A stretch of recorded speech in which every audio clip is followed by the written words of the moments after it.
teremos agora o primeiro momento de interação e debate entre os palestrantes e os participantes, para perguntas e respostas, com tempo de 30 minutos, sob a moderação do senhor Walter Frigieri, diretor de mercado da ABCP. Lembrando que os senhores poderão utilizar os microfones que se encontram no auditório, com a organização do evento, e pedimos que se identifiquem com o seu nome, empresa, entidade ou instituição de ensino que representam. As apresentações aqui, de alguma forma, todas elas remeteram às obras passadas, né? Nós temos aí obras greenfield, mas nós temos muitas obras, muitas visitas às obras passadas, né? O Luiz Guilherme lá visitou um pavimento de concreto de mais de 40 anos. Na apresentação aqui do governo do estado foi feita referência a diversas obras aí que estão na carteira, com estados de pavimento já bastante deteriorados. Então, eu queria saber de vocês, é uma pergunta geral, como é que vocês sentem, porque esses ativos que nós temos lá no passado, eles muitas vezes eles representam passivos muito grandes, né? Porque para você manter a qualidade desses ativos, muitas vezes esses ativos custaram um grande valor para o Estado e rapidamente eles se tornam passivos. Então, eu queria saber de cada um de vocês o papel da engenharia. Como é que vocês sentiram e sentem, né? Acho que a palestra do Luiz Guilherme foi muito bacana nesse sentido.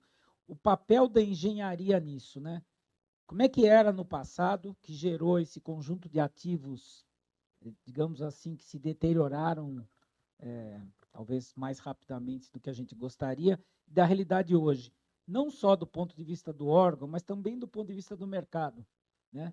Dos empreiteiros, dos projetistas. Como é que vocês sentem a evolução da engenharia para encarar esse nosso novo período, né? De um país que não tem muito recurso financeiro, né? Assim, pelo menos do ponto de vista do Estado, nós não podemos desperdiçar nosso dinheiro. Então, como é que vocês sentem essa mudança, né? Como é que está acontecendo dentro dos órgãos e como é que está acontecendo no mercado? Pelo DENIT, o que a gente vem tentando demonstrar é esse baixo investimento em manutenção, e isso vem acontecendo ao longo dos últimos anos, ele está gerando uma perda de patrimônio, né? Então, a gente considera o ativo DENIT rodoviário patrimônio. Nobre, inclusive, né? Muito nobre. E a gente vem perdendo patrimônio. Eu faço uma conta todo ano da perda de patrimônio rodoviário do DENIT. E eu apresento isso para o Ministério. Porque a gente faz a avaliação da condição da rodovia todo ano, então eu consigo ter uma perspectiva do quanto que a gente perde de patrimônio por ano nas nossas rodovias federais. E fica claro demonstrar, né, que a falta de investimento em manutenção está causando um prejuízo ainda maior de perda de patrimônio. Agora, eu sou muito otimista. Eu considero que os novos projetos que estão por vir, né, se a gente tiver realmente capacidade orçamentária para investir, eu acredito que as empresas estão se preparando para apresentar, digamos assim, boas execuções, né, bons projetos, boas execuções, porque perceberam que o conceito de você fazer uma vez só é o conceito correto, né? Então, eu costumo falar, né, tem uma frase que eu escutei de um senhor que me marcou muito. O custo de fiscalizar, né, de supervisionar uma obra, ele é muito grande e ali não tem jeito, né? O defeito já está ali, né? Então, é importante o cara já fazer de uma forma correta, com a qualidade. Não adianta a gente ficar supervisionando. É igual a gente ficar acompanhando a Toyota fazer um Corolla.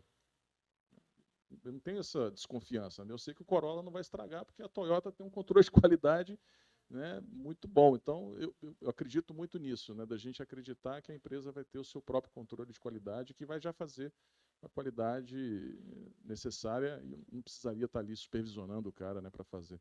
Então, eu acredito, eu sou muito otimista. Assim, o que eu vejo hoje é que as empresas estão se preparando, né, para fazer de uma forma bem feita, né, uma vez só, para que a gente tenha, digamos assim, essa qualidade desse ativo com a maior longevidade possível ao longo do tempo. Então, assim, é a minha percepção. Não sei se eu respondi a pergunta. Walter, na perspectiva do DR, que está, inclusive, como premissa no nosso plano, é gastarmos mais tempo e mais recursos, né? Ou seja, aplicar a engenharia na fase inicial do empreendimento, ou seja, na concepção, no estudo de viabilidade. Então, isso está como premissa que a gente acredita que, fazendo isso, teremos decisões mais assertivas do ponto de vista técnico e empreendimentos com uma vida útil mais longa, né? Então, tá aberto aqui, né? Vamos pedir para quem quiser se colocar. Opa, já tem um aqui. Meu nome é Maurício de Lana, sou diretor da Consol Engenheiros Consultores. Eu queria fazer uma observação, particularmente para o Luiz Guilherme. Como em texto recente do reitor da USP, com o título Engenharia não é ciência exata.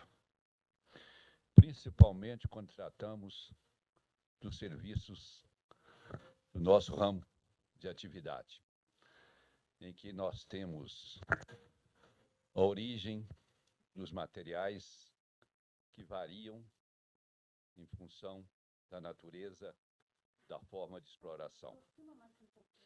Isto posto, é importante o controle de qualidade, acabaram de referir há pouco, porque, pela nossa experiência, coincidentemente, me permite eu fazer uma citação, o primeiro trabalho na minha vida foi como técnico laboratorista contratado por uma construtora para fazer o controle de qualidade, para evitar problemas de desempenho da rodovia, do pavimento.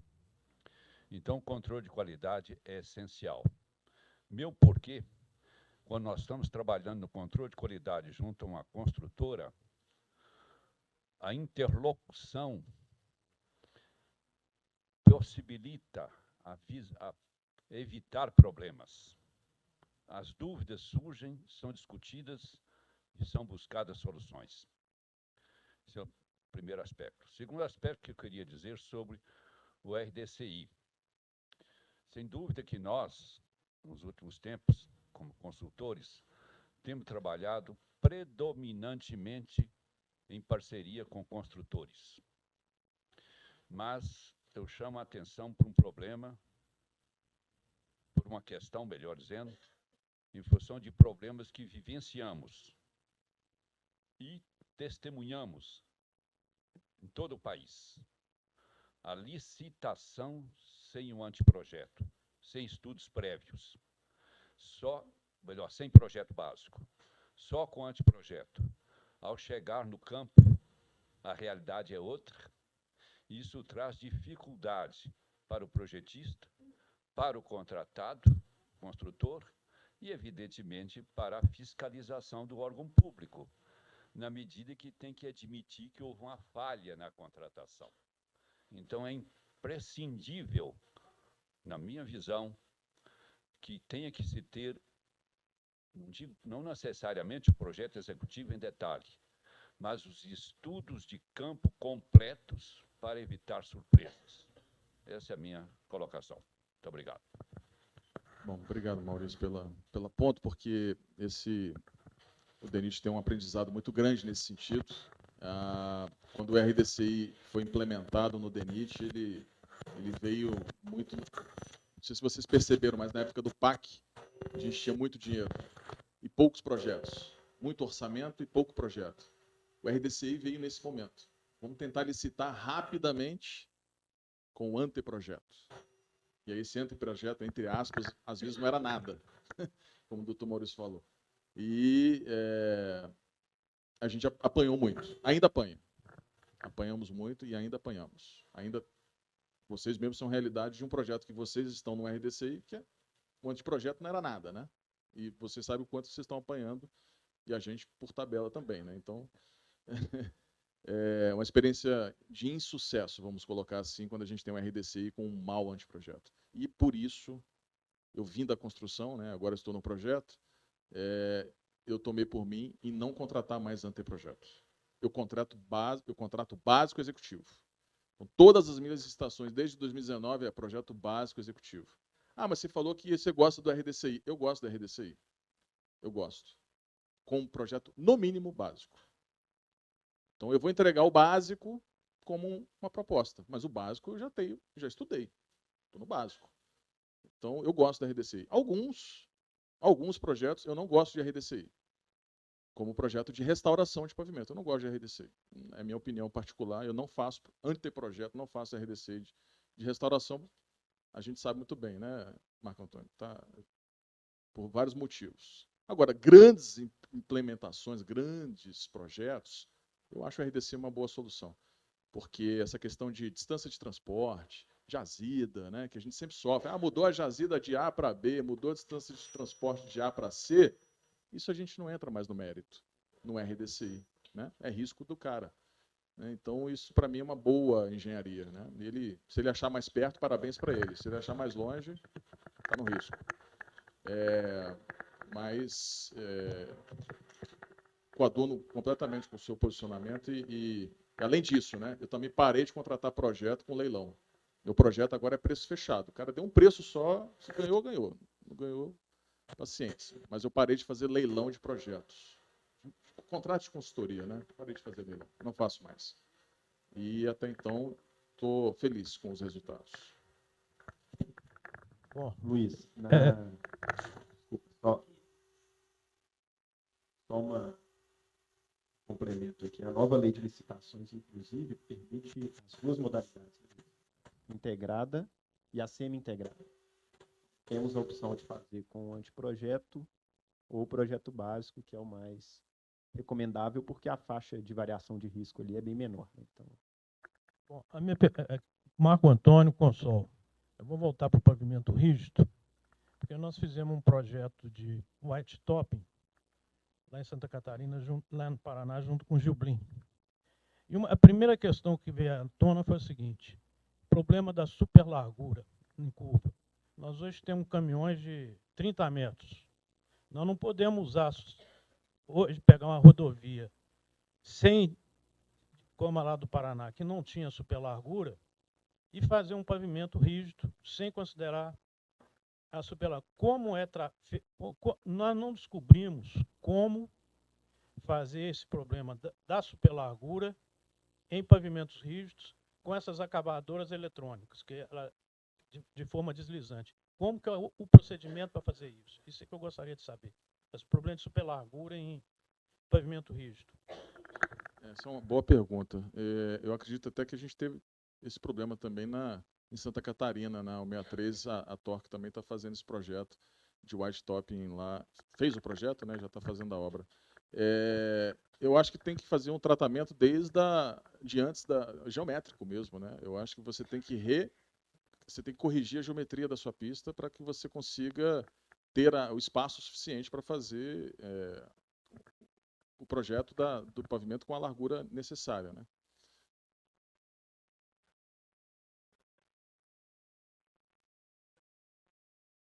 Pois é, mas aí eu acho que você tem que trabalhar, muito provavelmente, esse projeto também tem acostamento, né? Deve ter acostamento, né? Então... Nós conseguimos fazer isso com a sinalização, dando a superlargura e diminuindo a largura do acostamento. Sim.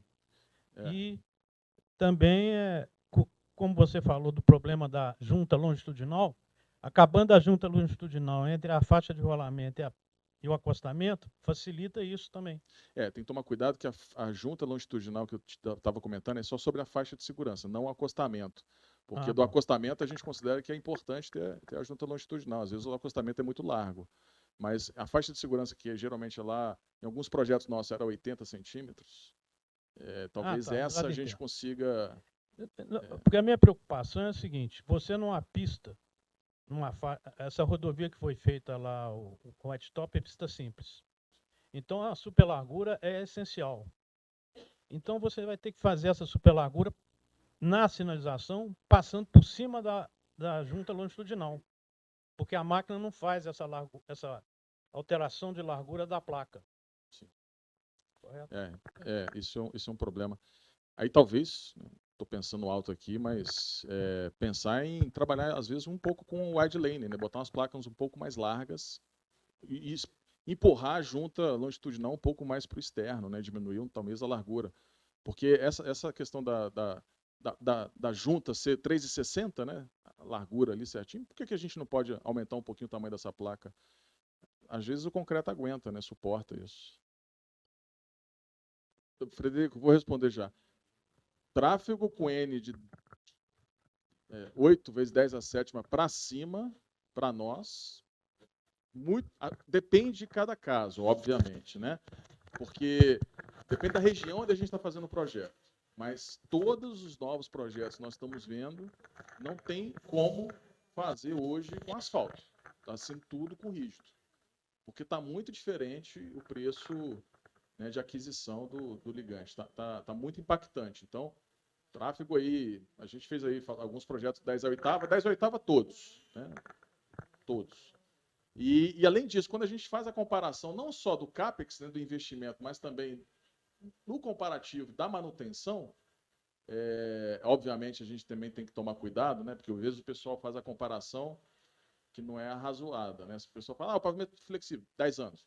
Pô, também não é assim, né? A gente consegue projetar pavimento flexível ou pavimento com revestimento asfáltico, às vezes com a base cimentada, para 20 anos. Basta dimensionar para isso, né? Tem engenharia para isso, dá para fazer.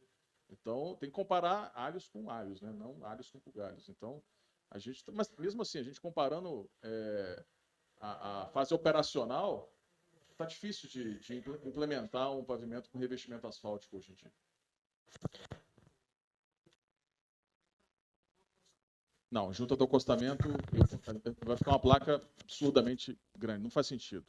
Vai ficar uma placa 360 mais, sei lá, 250. Pô, não tem como. A placa vai precisar aliviar tensões, digamos assim, em algum ponto.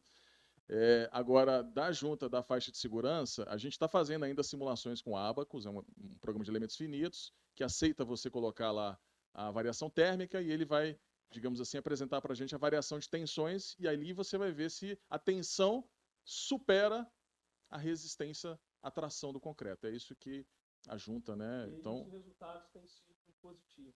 Você tem conseguido tensões menores do que a tensão da placa. A nossa percepção é que, dependendo da espessura da placa e da sua faixa de segurança, da largura da faixa de segurança, talvez não seja necessário você ter a junta longitudinal. Agora, é isso que eu faço, a provocação, né? Até fiz uma provocação, até não esqueci de falar de Mestre Álvaro, né? Que a gente tem uma obra também no Espírito Santo, também pavimento rígido, no contorno da 101. E eu sempre faço a provocação para os projetistas de um RDCI, que é uma contratação integrada, né? Por exemplo, faça um teste. O DENIT aceita a responsabilidade. Se der problema, a gente paga a reconstrução. Né? Eu provoco, faça o teste, eu aceito. Né? Tira a junta longitudinal. Vamos ver o que vai acontecer. Vamos experimentar um projeto. Né? Eu estou fazendo esse relatório técnico para que eu consiga ter subsídios para eu ter justificativa para fazer um projeto novo sem faixa de segurança. É um teste que a gente está fazendo. Né? Então, mas eu já provocaria os projetistas. Né? Façam um. A gente aceita a responsabilidade. Eu divido a conta, se der problema. E uma última pergunta com relação ao IRI. Você apresentou aqui alguns resultados na casa de 2,45 para aceitação. Eu percebi que é um resultado mais exigente do que o da norma, de 2,7. Eu sei que a norma é perfilógrafo, mas é uma tendência do DENIT, então, ser mais exigente na aceitação dessa obra e não vi grande vantagem com relação à diminuição da velocidade diretriz. Mesmo num terreno montanhoso, com uma velocidade diretriz menor, a exigência do DENIT está sendo maior. É isso mesmo? Não, isso que eu acho, é isso que está errado para mim. Para mim, a especificação hoje é a mesma para qualquer tipo de classe de rodovia ou velocidade diretriz. É isso que a gente quer mudar. A gente quer fazer uma flexibilização. Velocidades de diretriz ou classes de rodovias mais simples, a gente tem um limite maior de regularidade. Velocidades maiores, rodovias com classes melhores, né, digamos assim, a gente vai ter limites mais apertados. Eu considero que hoje a gente pode apertar sim. A gente tem bons projetos já com limites, com íris bem baixos, novos. Por quê? Porque as empresas melhoraram a sua tecnologia. A gente, 2,7, a gente considera que já está alto. Nós temos mais um espaço para uma pergunta da plateia e a última para finalizar, do Sr. Lincoln Raider.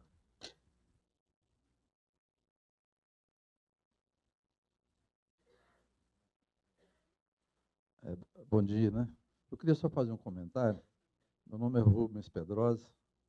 Eu fui professor na FUMEC durante 45 anos e trabalho na área há 50 anos. Eu quero falar sobre a importância do controle de qualidade. Por que o pavimento da Via Expressa está perfeito aqui em Belo Horizonte? Apesar de...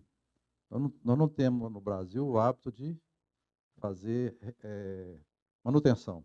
E o concreto está bom. Eu lembro direitinho. O projeto da Via Expressa foi feito pela Hidroservice e o gerenciamento da obra foi feito pela Hidroservice. Eu lembro direitinho que o professor Simão Pescunico vinha muito aqui em Belo Horizonte, eu sempre encontrava com ele. Então, o controle de qualidade é fundamental. Eu trabalhei também na Via Norte, eu que tosei aqui do concreto da Via Norte. O concreto da Via Norte, excelente, o concreto. Tanto que nós fizemos a dosagem, foi a primeira, acho que foi o primeiro pavimento de forma deslizante no Brasil, não, Via Norte, com aquele equipamento. Nós fizemos a dosagem do concreto sem conhecer a máquina. E fomos elogiados pelos americanos que operaram a máquina. Então, o controle de qualidade é fundamental. O concreto bem feito, ele dura não é 40, não, pode durar até mais, até 100. Mas tem que ter manutenção, né? Igual os nossos dentes. Por que uns duram mais, outros duram menos? Por causa da manutenção, né? Eu vou contar um detalhe aqui. No pavimento de concreto do aeroporto de Confins. Ali o pátio de estacionamento da aeronaves. A gente estava com problema na resistência à tração do concreto, no estudo ainda, né? E você usava uma areia da região de Pedro Leopoldo, uma areia fina, com muito material pulverulento, muito torrões de argila. A gente, com o consumo de cimento, às vezes 400 quilos, a tração dava 4,8, o mínimo era 4,5. Aí a mineração lá para Vermelha preparou uma areia artificial de calcário, média grossa. Aí nós substituímos, usamos 65% da areia artificial de calcário, 35% da areia de boa qualidade, que não era de boa qualidade. A resistência à tração passou para 6, 7, e o consumo de cimento para 350 quilos. Então é importantíssimo o controle de qualidade. Isso que eu queria fazer um comentário. Obrigado. Bom, eu vou fazer a última pergunta aqui. Nós estamos com um tempo meio curto. Vai ter mais oportunidades aí de perguntas no segundo horário. Eu queria só, primeiro, a gente fica feliz de saber que os órgãos rodoviários estão evoluindo aí nas questões aí de projeto e editais, né? Já que nós sabemos que um dos grandes problemas aí da infraestrutura rodoviária no Brasil é exatamente o projeto, que o Maurício colocou, o Luiz Guilherme também colocou muito bem. Mas eu queria fazer uma pergunta no seguinte sentido. Uma solicitação recorrente que nós temos feito aí, uma sugestão, né, para os órgãos públicos, é de já prever na fase do projeto básico o estudo de viabilidade técnica, para que o projeto já saia com a melhor solução técnica. Eu não sei se isso já está em andamento, Luiz Guilherme, no DR também, né? No sentido de que seja colocado no edital, especificado no edital, a melhor solução técnica. E aproveitando aqui, eu não sei se o Matheus tem essa informação, porque a CEINFRA, o Gabriel, acho que deve ter alguém da CEINFRA ainda.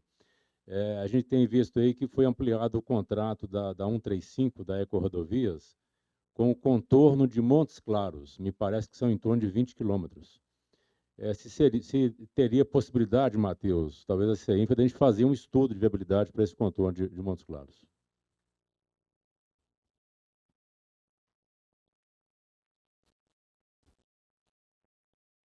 Sobre o estudo de viabilidade para o contorno de Montes Claros, eu particularmente acho bem viável, cabe no contrato, mas a gestão é da CEINFRA, eu levo para o Gabriel e a gente...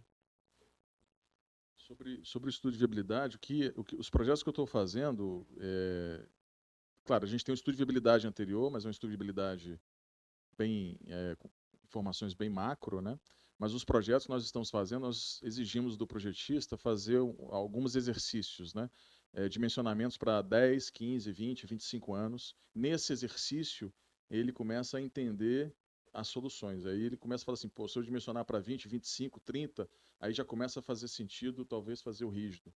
Então, ele é obrigado a fazer uma pancada de dimensionamento com diferentes horizontes de projeto, e aí, nesse ponto, a gente já sai com o projeto com esse estudo de hibridagem.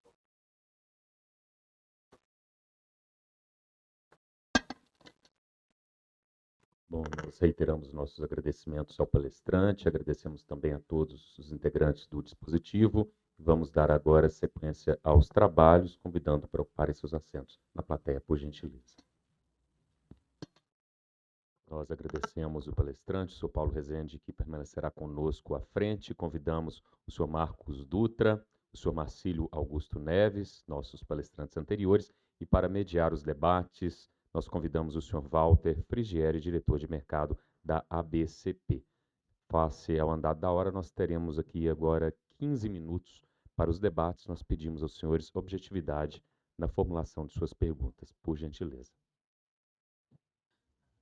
Enquanto vocês estão esquentando a ideia das perguntas, vou começar aqui fazendo uma pergunta para o professor Marcílio.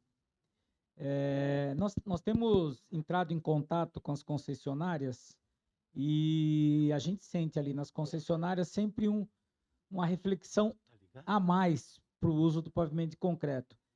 E a gente sabe que você está lá, assim, constantemente fazendo análise de projetos. O que você sente dentro das concessionárias em relação ao pavimento de concreto, né?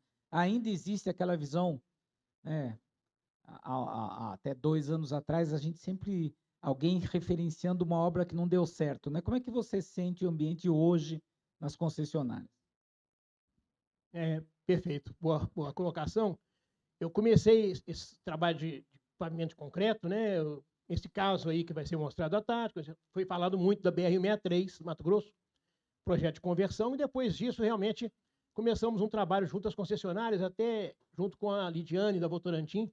Nós percorremos todos os grupos, CCR, Ecorodovia, todo esse pessoal, todos os grupos, e algumas concessionárias também mais importantes, isoladas. E no começo, realmente, reuniam ali os diretores, alguns gerentes, e tinha aquela dificuldade. Mas tem lugar que não deu certo, tem lugar que não deu certo. Isso lá para idos de 2017, 2018. Agora, antes da pandemia e agora pós-pandemia, a situação é outra. Hoje, por exemplo, estou fazendo estudo de 3 lotes do PR Vias, o lote do Paraná, a parte de pavimento, para o Pátria Investimentos, né, que é um grande grupo aí, né, que ganhou a Eixo lá em São Paulo, que tem, né, já 3 concessionárias no Brasil.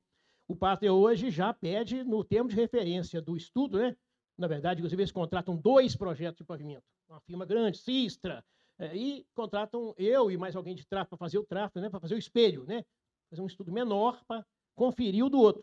E hoje já está em todos os escopos fazer também o pavimento rígido. Então, hoje não, de 2019, 2020. É aquela curva, o preço do asfalto foi subindo, mesmo tendo resistências internas de algumas pessoas mais conservadoras, os grupos estão precisando estudar porque precisam continuar tendo negócio. Então, é uma questão mais de negócio. E, lógico que com o tempo também vão tendo substituições nesses grupos. Então, por exemplo, hoje lá no Pátria entrou um diretor de obras, que é o Robson, que era da Queiroz Galvão, que fez o túnel lá na Tamoios, equipamento rígido. Então, chega numa empresa e muda completamente o foco. Entendeu? Né? Então, o Eugênio também, o pessoal da Torque, todo mundo tem trabalhado com esse pessoal de fazer apresentações. Hoje a resistência diminuiu muito. O calo está doendo por causa do dinheiro e eles estão tendo que descobrir que tem que estudar isso. E também as notícias boas, como o Luiz deu aqui, o Marcos Dutra, de obras bem feitas, novos cases aí, cada vez mais de obras bem feitas, e essa postura do DENIT, do Luiz Guilherme, de avaliar as coisas, procurar melhorar também, até institucionalmente, isso aí está vencendo a resistência das concessionárias. Muito bom. Bom dia a todos. Muito prazer estar nessa comunidade. Há 50 anos eu estou nesse segmento. Meu nome é Cristiano Costa Moreira, eu sou natural de Salinas, Minas Gerais. O seu amigo João Bosco Moreira do Carmo, que não é meu parente, manda um abraço para você. É um especialista em concreto da Vale. Gostaria de estar aqui hoje, mas vim em nome dele, tá bom? Nos anos 70, eu fui químico fabricante de asfalto, e sempre gostei muito de asfalto. Naquela ocasião, eu não gostava do concreto por achar ele muito rígido, enquanto que o asfalto é mais flexível. Quem ouve o Marcos Dutra falar do asfalto, dá para fazer um trocadilho. Asfalto ou trem pegador. Só que, um recado para o DENIT e para o DR, as especificações do concreto asfáltico remontam aos anos de 1937, quando o DNR traduziu as normas da Astor, 1937, faixa A, B, C e D. Em 1971, excluiu a faixa D. E até hoje não mudou. Moral da história, tudo que você falou é verdade, só que os órgãos não evoluíram, tá bom? Isso é um aspecto. Segundo aspecto, o Corpo de Engenheiros dos Estados Unidos criou a metodologia para dosagem Marshall, para a metodologia para fabricar pista de pouso de aeroporto, não de rodovia. Outro problema que surgiu nos conflitos do revestimento asfáltico das rodovias, que o Marco Dutra tanto falou. Eu concordo. Eu adoro concreto. Só que eu gosto dele na fase líquida e amorfa, porque é aí que vocês têm que evoluírem, porque os tensioativos evoluíram demais. A falta de controle na fase líquida e amorfa é que gera IRE elevado. E o IRE elevado, ele é medido dinamicamente, não estaticamente, deve ser com perfilômetro a laser. Durante a fase executiva, a minha sugestão é usar o Merlin. É mais seguro. Outra coisa que o nosso amigo Rubens aqui falou da resistência à tração, na flexão, quando ele adotou a areia. Só que a tensão de tração nesse ensaio é um momento fletor, onde que o espaçamento é 35 centímetros. Quando os momentos fletores, fruto de uma deformação do subleito, da subbase ou da base, por falta de controle na deflexão, é quem gera a trinca do pavimento. Minha sugestão, então, é adotar o controle deflectométrico, subleito, subbase e base, um assunto. O Marcílio falou aí do ensaio de modos resilientes. Quem adota a CBR ainda é a moda antiga.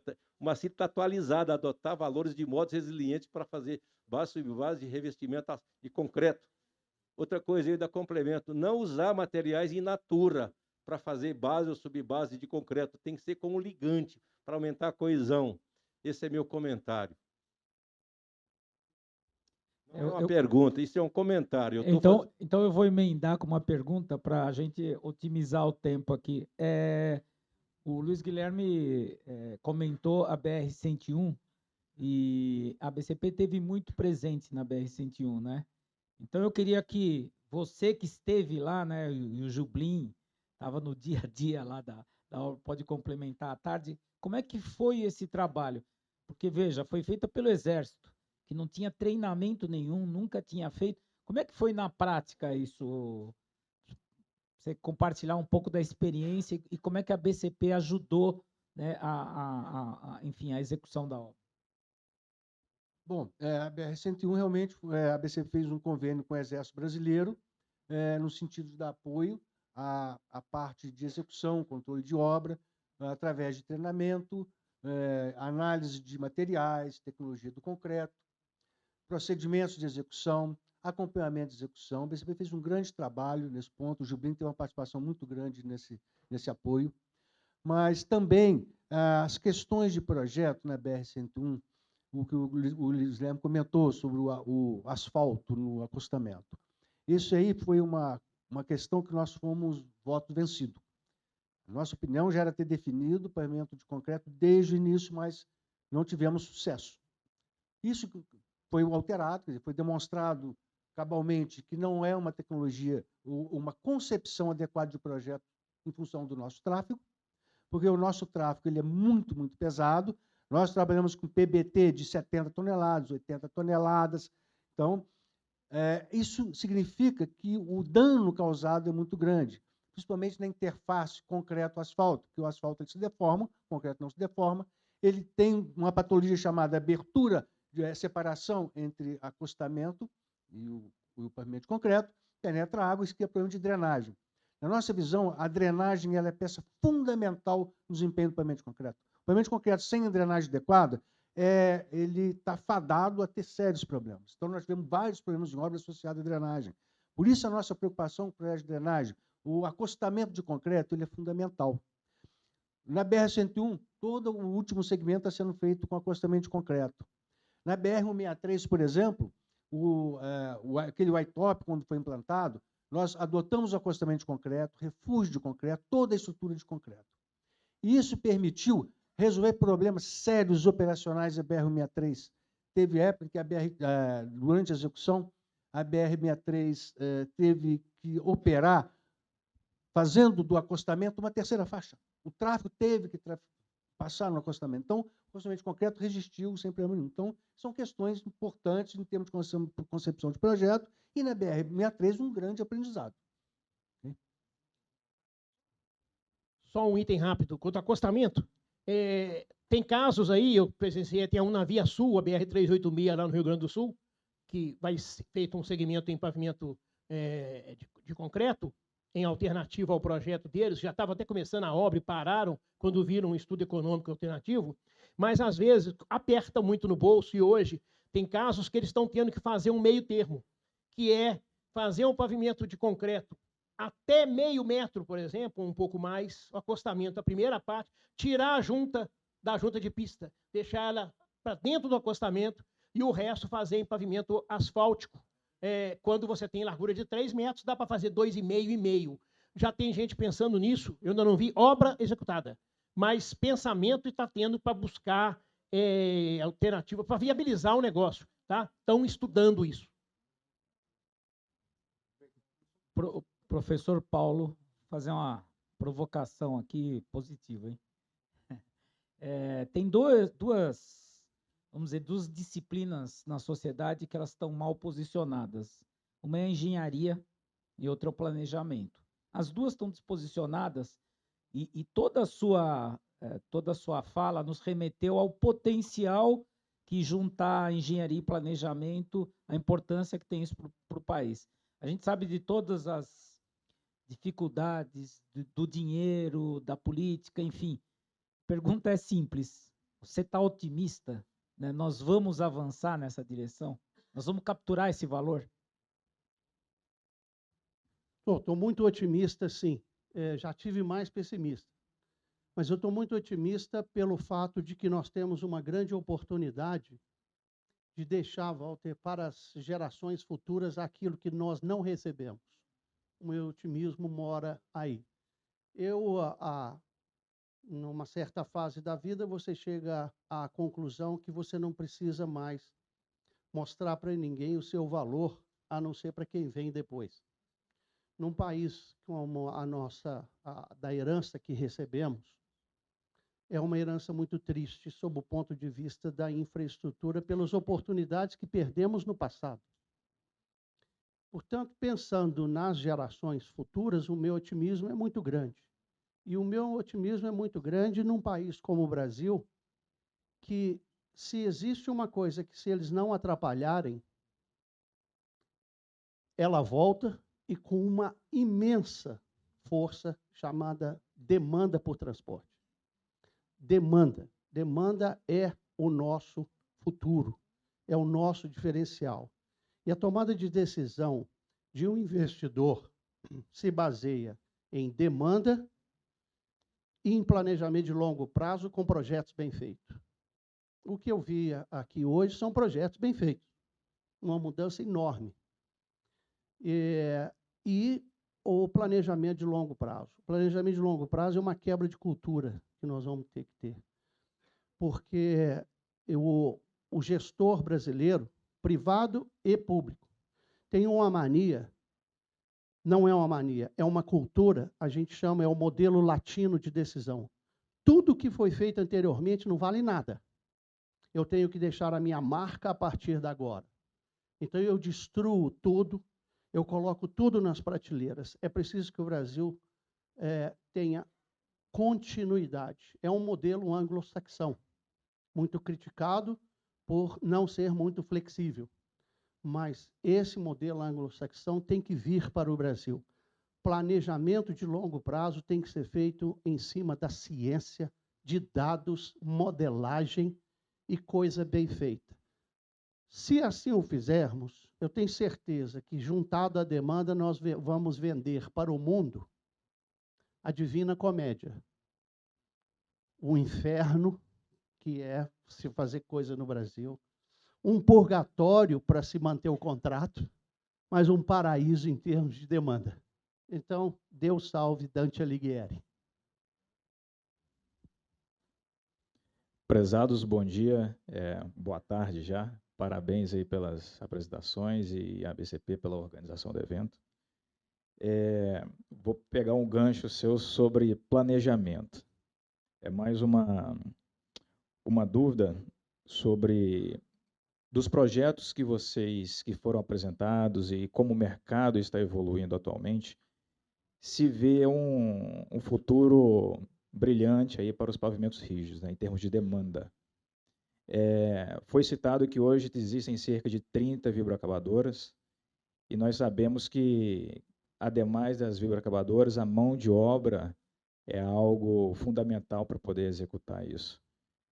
Como que a indústria de construção, mesmo na construção, foram citadas talvez aí 4 ou 5 empresas no máximo de construção que executaram isso nos últimos anos, só que se for ver, talvez a ANEOR tem muitos outros construtores, né? Como que a indústria da construção está se preparando para o que está vindo aí em termos de demanda de construção de pavimento rígido? Essa é a minha pergunta. Tá, eu vou sair um pouquinho do papel aqui de moderador. É uma questão importante, né? Inclusive, em diversas conversas com concessionária, esse é um tema recorrente. De fato, se a gente olhar, né, é a mesma coisa dos equipamentos. Eram só os da BCP, 5, 7, 12, 30. Né? Ou seja, a gente acredita muito na capacidade do mercado. Na medida em que vê uma oportunidade, o mercado se organiza, né, para atender aquela demanda. Eu diria assim, se tivesse aqui, vamos supor que tivesse 10 empreiteiros aqui hoje que nunca tivessem feito pavimento de concreto, só na palestra do Luiz Guilherme, com certeza ele sai daqui falando assim, eu preciso me organizar, né, porque esse é um mercado relevante. Então, em geral, assim, isso funciona em geral, né, na economia. Toda vez que aparece uma oportunidade, os agentes tendem a se organizar. O que nós, na BCP, fazemos é criar facilidades para essa organização. Então, estão se multiplicando as nossas palestras, os nossos cursos de capacitação. Por exemplo, uma coisa que alguns anos atrás não acontecia, que hoje acontece de forma assim, muito expressiva, capacitação em DRs, por exemplo. Né? A gente praticamente não era chamado para conversar em grande parte dos DRs brasileiros, e hoje nós temos lá Brasília, Santa Catarina, a quantidade de obras que está saindo e vai sair de pavimento de concreto e OITOP em Santa Catarina, tudo isso faz com que os agentes se organizem. Né? O Marcílio acompanha isso de perto, né? Não vou dizer que é exponencial, mas é uma curva crescente de interesse e de organização dos players. É claro que a Sanches Tripolone, que começou lá atrás e hoje né, atinge o nível de excelência, ela competitivamente está na frente. A Torque, né, a gente sabe que Ivaí, a gente sabe que tem alguns players que já andaram nessa estrada de concreto e se capacitaram. Mas a gente já tem as demandas hoje de capacitação dos entrantes, né? Então, não tem mágica, né? Eu acho que é um fenômeno econômico. Onde tem oportunidades, os agentes se organizam para participar. Só um complementozinho rápido também. Eu estou sentindo já há alguns anos, está havendo uma sucessão das empresas e muitos filhos. Antes o filho do grande empresário era vagabundo, né? Hoje não, está mudando muito, né? Hoje, e eles estão indo para a empresa com a visão mais técnica, menos empresarial e mais técnica, investindo. Trabalho de consultor, quem é consultor? Eu, Gilbrin, antes a gente falava com o pessoal aí assim, aqui deu uma trinca, fresa tudo, vamos montar uma manta de geotêxtil, não sei o quê, o cara, mas custo, não dá. Hoje eles falam assim, não, vou colocar uma geogrelha que é mais eficiente. Mas eu falo, custa 5, 6 vezes mais, não tem problema. Eu não quero é que esse problema perdure. Está havendo, com tanto Tribunal de Contas em cima, com tanta sociedade cobrando, está havendo uma mudança de mentalidade e as empresas estão começando a se capacitar. Algumas que sobraram, né? A maioria quebrou. Estão se capacitando mais. Então, para entrar muitas têm vontade, já estão se preparando para entrar no mercado de pavimento rígido. E para poder treinar a equipe, chama o Gilbrim. Perfeito. Só mais uma dúvida. Qual que é a média de produção de uma vibroacabadora dessa? Vamos falar assim, atualmente, o que vocês têm visto nos últimos, sei lá, 5, 6 anos? Não, ela depende. Quilômetro linear. Depende da usina. A vibroacabadora, ela pode andar numa velocidade de 0,7 a 1 metro por minuto. Ela tem que ter alimentação suficiente de concreto à frente, porque ela não pode parar.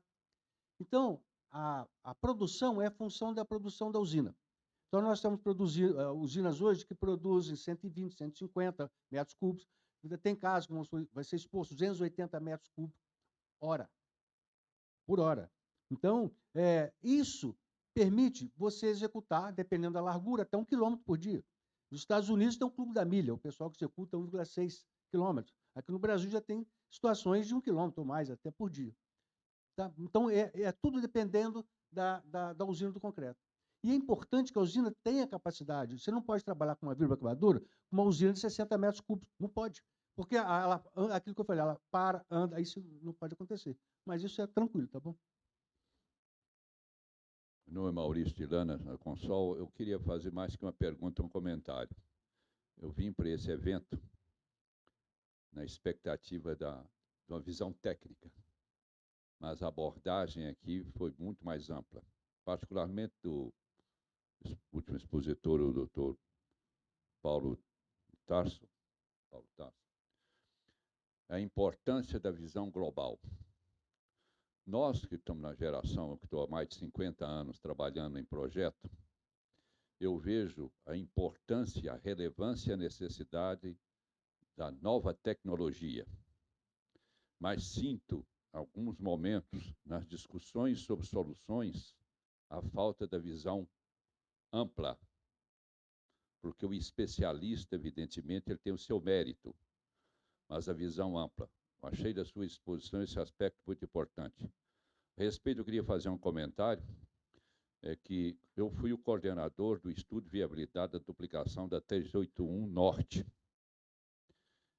E diante da ideia do governo em fazer a concessão, eu recebi um pedido e fiz um texto aqui para o presidente da FIEG, que levou a Brasília, mostrando a questão que o Paulo Tarso abordou.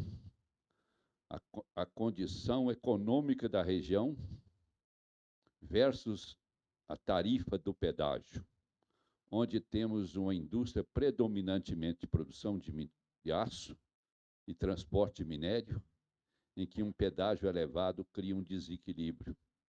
Ou seja, teríamos um pedágio para o norte, onde a condição econômica diversa da região sul, 4 a 5 vezes maior. Então, eu fiz essa abordagem. E por que até hoje a concessão não saiu? Porque os empreendedores, ao analisarem a conjuntura econômica da região, ficam em dúvida se é viável fazer toda a melhoria da estrada cobrando pedágio. Então, achei que as abordagens aqui nesse encontro aqui foram além do aspecto técnico do pavimento concreto. Foi muito instrutivo para nós todos. Muito obrigado. Acho que encerramos o Nosso tempo já está esgotado. Bom, nós agradecemos mais uma vez os nossos palestrantes, muitíssimo obrigado, e também ao senhor Walter Brigieri. Nós faremos agora um intervalo de exatamente 1 hora para um brunch que está sendo servido no foyer deste auditório. Retornaremos às 13h55. Bom apetite a todos. Vamos aproveitar a presença da Valéria Faria, quem agradecemos. Convidamos o senhor Eugênio Carlos Torres também para participar do debate e para mediar os trabalhos o senhor Lincoln Raidan, gerente regional da ABCP-MG. Na sequência, nós teremos a palestra da senhora Janice Soares. Bom, pessoal, para abrir aqui o debate, fazer uma pergunta aqui para a Valéria. Eu não sei se vocês chegaram a fazer, nesse estudo de vocês, Valéria, um comparativo. Me parece que lá em Guarulhos você tem marginais dos dois lados, não é isso? Vocês chegaram a fazer algum comparativo em termos de manutenção, de custo de manutenção, comparando os mesmos quilômetros de marginais ou não? Você diz comparando as técnicas que foram utilizadas? Não, eu nunca fiz esse comparativo, tá? Até preciso fazer, está na minha lista lá de tarefas para eu fazer, mas no caso aqui dessa manutenção, dessas 1.035 placas que a gente restaurou, nós gastamos R$ 4 milhões. Comparados com pavimento flexível, eu acho que ficou até... Só que pelo tempo, né? Agora, com essa manutenção que nós fizemos, eu acredito que a gente não vai fazer uma manutenção tão cedo, entende? Porque a gente já vem monitorando desde 2019 essas soluções que foram adotadas e o pavimento está ótimo, está excelente. Então, acredito que essa solução agora vai durar muito tempo. Então, considerando que o pavimento da Marginal, por exemplo, que tem agora com 23 anos, né? Praticamente essa manutenção que a gente fez aqui foi a primeira manutenção pesada que a gente executou e não tinha 25% de placas com problema. 75% das placas elas estavam intactas, não tinha defeito nenhum. Muito bom. Só para fazer um paralelo, porque nós tem um estudo que foi feito por um mestrando da USP, isso deve ter uns 10, 15 anos atrás, que ele fez um estudo da Imigrantes comparando trechos contíguos, né, com a mesma quilometragem, pista em concreto e flexível. Isso depois de 20 anos, é um estudo científico, né, e deu uma diferença a favor do concreto em termos de custo de 30% favorável ao pavimento de concreto. Por isso que eu fiz essa pergunta, né, mas seria interessante se a gente tivesse esse número também para a gente fazer um paralelo. Me esforçar, né, para trazer essa... Obrigado. Quando nós fizemos o primeiro estudo de vantajosidade, vamos dizer assim, nós pegamos referência do DENIT, era o Fabão, ainda lá na banca, que gerou o comparativo entre semi-rígido e rígido, e na vida útil dava em torno disso aí, 30% a 40%. Bom, está aberto aqui as perguntas. Eu tenho uma, Eugênio e a Valéria. Se vocês já estão avaliando, já que o Eugênio comentou, né, da novas soluções para manutenção, e principalmente em concessionária, talvez isso seja super interessante, a questão da utilização de placas pré-moldadas protendidas, né, para substituição rápida e efetiva em manutenção. A gente não avaliou. Eugênio, você que está... O que a gente viu quando eu falo isso é porque o que eu tenho visto é isso, é substituição de placas já pré-moldadas. À noite vem lá, substitui, você empurra a barra de transição e depois só concreta e põe o grout e está morto. Essa seria a solução mais rápida que eu tenho visto no exterior aí, mas a gente não foi visitar ainda obra nenhuma que tenha essa solução. Tá certo. Obrigado. Mais alguma pergunta? Marco Antônio. Para o Eugênio, é o seguinte, lá em Palmas, na PSC 280, que eu conheço bem, é uma estrada estreita, né? Plataforma estreita. Então, tem um parâmetro que interessa demais, que é o tempo de cura e o prazo de liberação do tráfego. Como é que era isso lá na PE 280? Então, nós estamos, é o que eu falei, cada dia buscando achar o equilíbrio e a melhora nesse sentido. Então, hoje nós estamos trabalhando no convencional, com tempo de cura, estamos ficando... o primeiro plano que nós fizemos foi 17 quilômetros de perto. Tá? Então, jogando, tivemos paradas que para CCR seria ótimo. Tem paradas lá de 3 horas, de 4, 5 horas parado. Então, encaixaria perfeito na concessionária, né? Então, nós estamos ajustando. E aí, estamos ajustando o traço, estamos ajustando o consumo de cimento, estamos tentando ajustar a utilização de aditivos para poder diminuir esse tempo. Essa é a busca. Nós saímos do convencional, do que a gente tinha, infelizmente causando um transtorno maior, mas que a hora que eles começaram a ver a realidade que ia ser entregue, a chiadeira foi zero. Então, mas não adianta só não ter chiadeira, nós queremos buscar, porque nós não podemos achar que isso aí é normal, nós temos que trazer, tentar achar, estamos buscando qual que é o limite mínimo que nós conseguimos fazer uma obra com o menor transtorno possível para o usuário.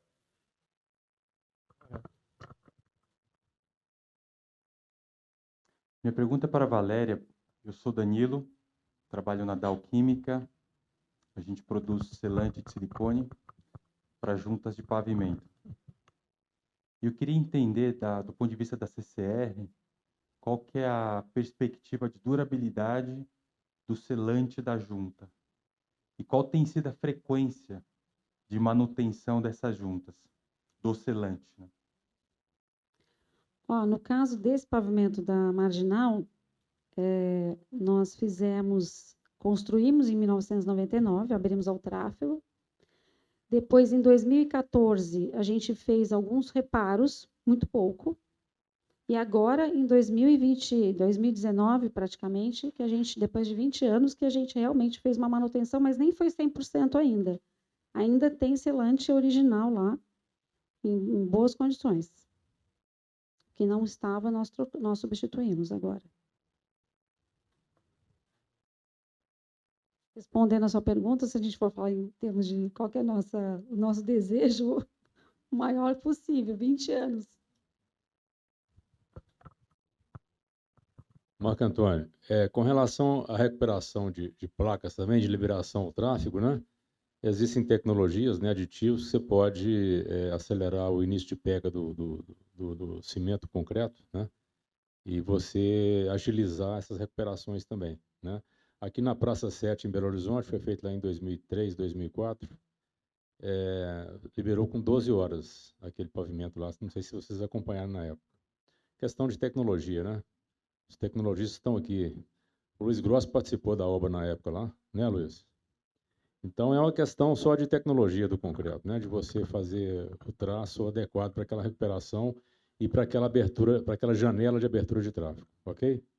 Não, e tudo isso vai fazer parte do estudo que o Luiz está desenvolvendo, porque tudo isso é custo. Você tem solução para tudo. Você lança a viga, você põe areia ali, você lança do jeito que você quer, você antecipa do jeito que você quer. Mas tudo isso é custo. Então, tem que esse equilíbrio, nós estamos vindo de trás para frente, utilizando aditivos e montando e apropriando, para chegar para esse tipo de rodovia, para essa solução em pavimento rígido, uma pista simples, para esse trânsito vai ser necessário, e devido à demanda XYZ, isso aqui vai ter um custo diferenciado, porque eu exijo que vai ser liberado o trânsito com tantas horas. Então, isso vai ser ajustes que vão acontecendo ao longo da execução, né? Lembrando, eu vou passar a palavra para o Walter ali agora, que nós temos uma plataforma lá em São Paulo, junto com a USP, que é o Hubic, que está estudando, dentre outras tecnologias, essa questão do pavimento de concreto também, né? Uma delas seria essa questão também de liberação a tráfego, né? Tem as fibras, né, aditivos, né, que podem ser adicionados também ao concreto, que pode melhorar muito essa questão também de liberação ao tráfego. Volta. Duas perguntas, uma para cada um. Para a Valéria, assim, Valéria, a gente sabe que historicamente tinha tido uma experiência negativa lá da CCR, do pavimento de concreto. E os seus dados aí, eu queria saber se internamente geraram assim uma coisa positiva no grupo. Nossa, né?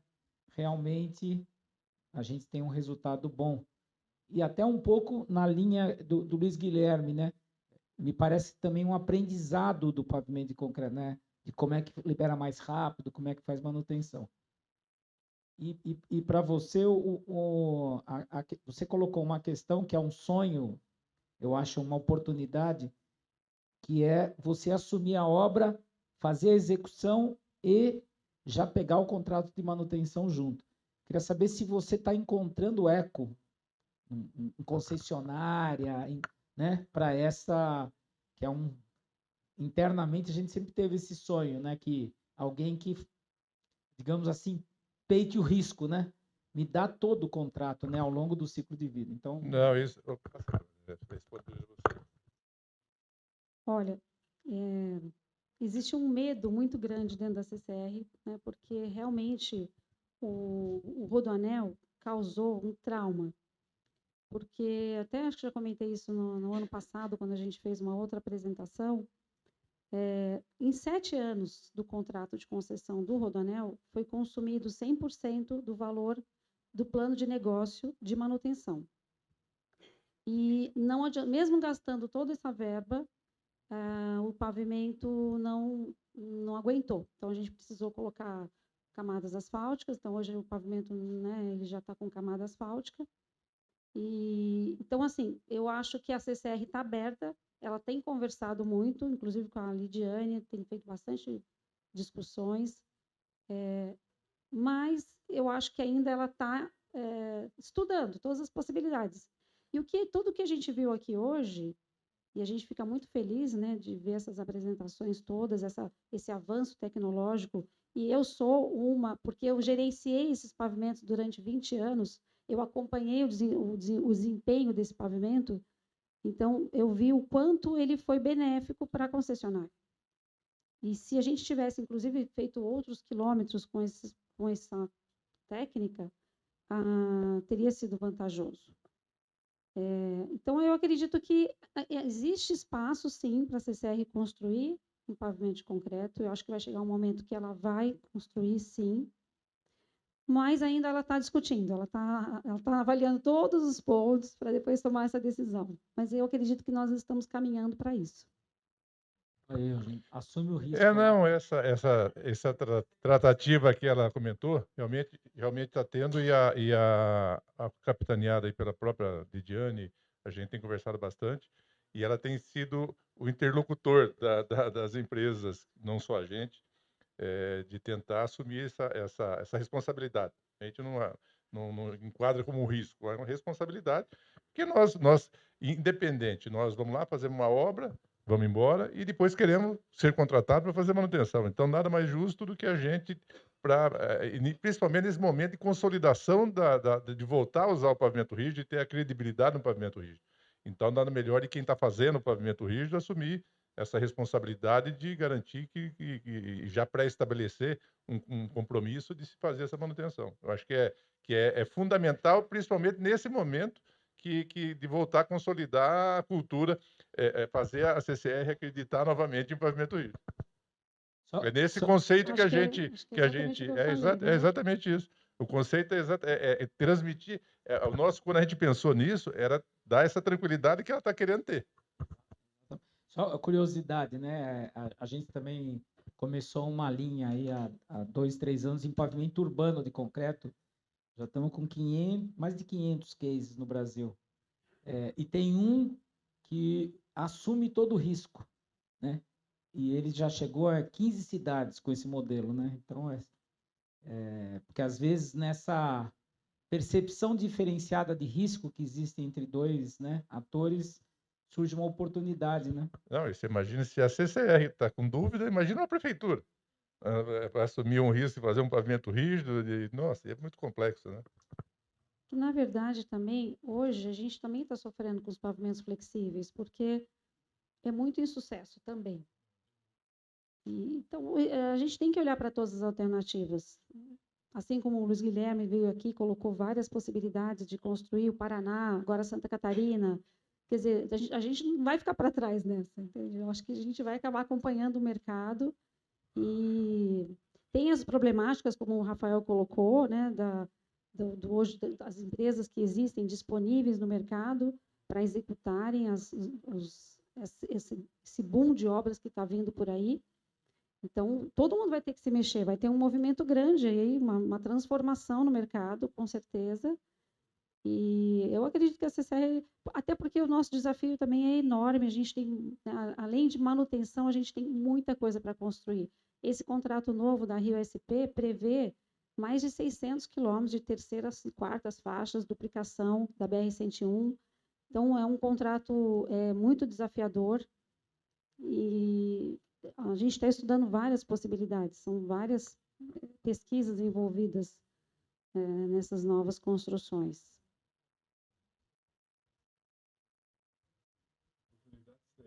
Mais alguma pergunta, gente? Bom, para finalizar, eu queria só para fechar esse pequeno painel aqui, dizer o seguinte: a questão cultural no Brasil, né, a gente sabe qual que é, o asfalto já tem uma cultura já bem enraizada, E como o pavimento de concreto é algo, vamos dizer assim, menor, né, em termos de share no mercado, aquele exemplo negativo sempre fica mais em evidência, né?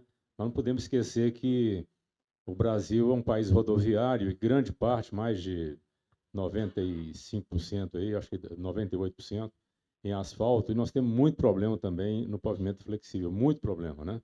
Eu citei esse exemplo aqui da Imigrantes, é um caso real, um case real, medido 20 anos depois, e deu 30% a favor do concreto em trechos contíguos, né? Esse é um caso real, um laboratório real, né? A mesma empresa, a mesma concessionária que fez lá os 2 pavimentos e tem um resultado favorável ao concreto. Evidentemente que os cases negativos, né, vão sempre existir, né? Tem lá o primeiro trecho do Rodoanel de São Paulo, que teve problema lá, com certeza tiveram problemas de talvez projeto e execução, né? Materiais, enfim. Mas é algo que acontece em qualquer obra, né? Em qualquer tipo de obra. Se não fizer bem feito, não fizer o projeto bem feito e a execução, o controle bem feito, vai dar problema. O né? Lincoln, só para apimentar um pouco o seu comentário, quando a gente estava conversando aqui sobre o anel viário em Minas, teve uma interlocução técnica que nós estávamos tentando, né, colocar a opção do pavimento de concreto, e uma das pessoas que estava estudando isso como um todo fez uma menção à BR-101 e a questão da percepção, né? Ah, a BR-101 está toda com problema. A pessoa falou E na não reunião. é verdade, né? Não. E hoje chegam os dados, né? Que são objetivos. Então, também a importância de ter isso, né? De ter essas informações estruturadas, como o Denit trouxe, porque é muito fácil, né? Às vezes tem obra de 40 anos aqui. Outro dia também eu vi uma pessoa conversando com o Marcos Dutra, né? Uma obra mais de 40 anos. A pessoa criticando. O Marcos Dutra falou, você sabe quantos anos tem essa obra? Mais de 40. Então, realmente, além de todo o nosso esforço de melhorar a solução, nós temos um problema de percepção. Qualquer defeitinho no pavimento de concreto gera o buraco, às vezes, tem percepção menor do que uma trinca ali. Por né? isso que é importante esses encontros e divulgação cada vez maior dessa solução, né? Esse pavimento de concreto lá da Dutra, eu vejo aquilo que o Guilherme falou, vai durar 40 anos, 50 anos. Porque se a gente tem 23 anos com 75% das placas que nunca sofreram intervenção, e se tiver uma boa manutenção, né, um cuidado, né, selar as juntas, mesmo quando abre uma trinca, você já faz uma solução, acompanhar esse pavimento, né, não deixar. E agora, como ele está sobre concessão novamente, então acredito que vai ser, sim, cuidado. Vai durar, com certeza, 50 anos. Agora, tem só um problema que o Luiz Guilherme colocou aqui, que o que acontece? Esse pavimento ele nasceu muito bem, inclusive na irregularidade. Porém, o tempo vai passando, né, e a gente vai aumentando essa irregularidade. Nós nunca cepilhamos esse pavimento. Hoje, ele já está com o IRI por volta de uns 3,5. Então, aí agora, o que você faria? Você vai cepilhar para voltar para os 2,45? Marginal. Obrigada. O bom é que vocês ganharam a oportunidade. Sabe por que eu estou comentando isso? Né? Porque é interessante, porque esse pavimento rígido lá, quem passa não percebe que ele é rígido. As pessoas nem notam que ele é rígido, porque a irregularidade dele, ele é tão suave, ele é tão, assim, até a coloração dele hoje já está um pouco mais escuro, as pessoas não sabem que é rígido. Pessoal, mas aonde que é esse rígido que eu nunca vi? Então, é muito interessante. E como tem pouca intervenção, né? Quase a gente não fez quebra, remendos.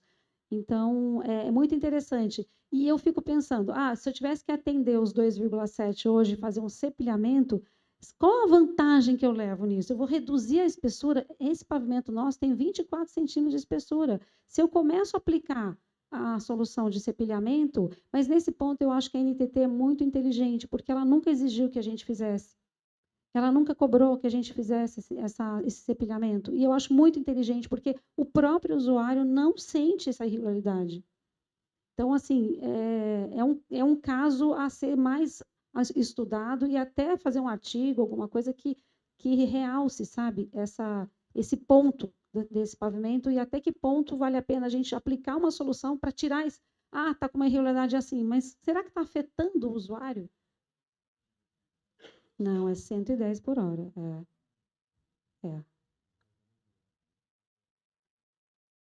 Tem momentos que sim, mas até que não tanto, porque a concessionária ela abriu vias para você ir para a expressa.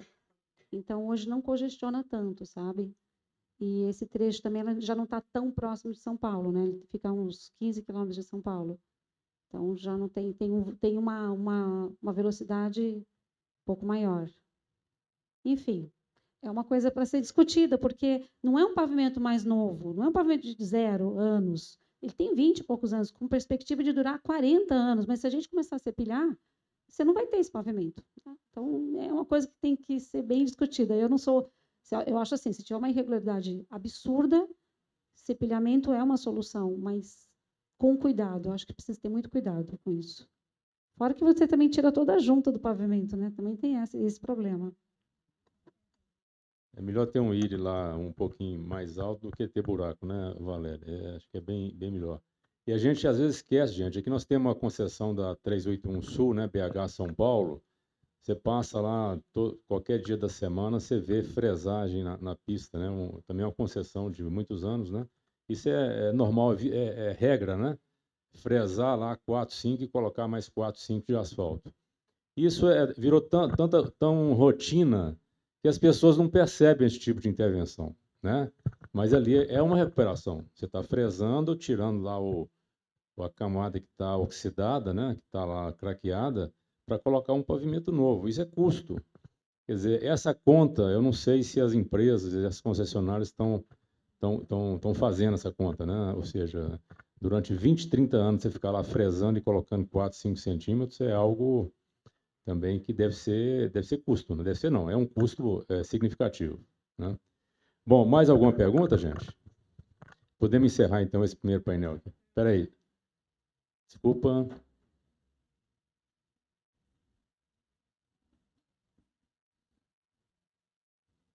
Não, boa tarde, gente. Eu sou o Leandro, eu trabalho no DENIT. Eu acompanhei um tempo aqui a obra da 381 e eu vi como um grande desafio aqui, assim, a execução dessa obra, né, dos 2 lotes que a gente fez de concreto, né? Principalmente essa questão da irregularidade, né?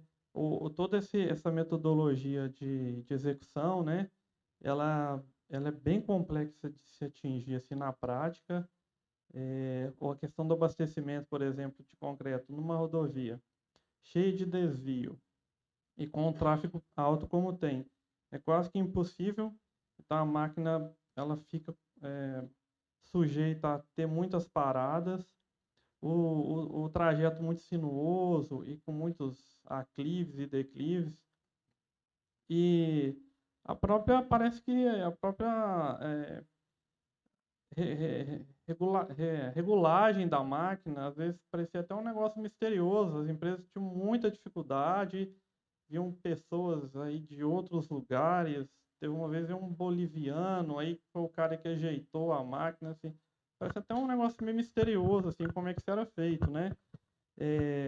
Questão do perfilógrafo, disseram para a gente que na época tinham 2 no Brasil, né? Tinha um com a BCP, tinha um outro, acho que com a Sanches. Então, assim, como é que você vai fazer? Se você tem que controlar diariamente, né, ou a irregularidade pelo nosso normativo, né, você tem que ter o perfilógrafo lá, né? Então, quer dizer, parece ser um equipamento. Eu não entendia bem a dificuldade de se ter isso. Né, quase que uma bicicleta. Ou então, mas parece que era meio quase impossível. Tinha que importar, o negócio não existia. E a cepilhadora, então, nem se fala, né? A cepilhadora, a empresa, a construtora, ela praticamente teve que inventar uma cepilhadora, porque não existia, não tinha, não conseguia, né? Então ela pegou uma fresadora, construiu um cilindro com discos para cortar, foi criada aqui uma máquina aqui nessa obra aqui da 381, né?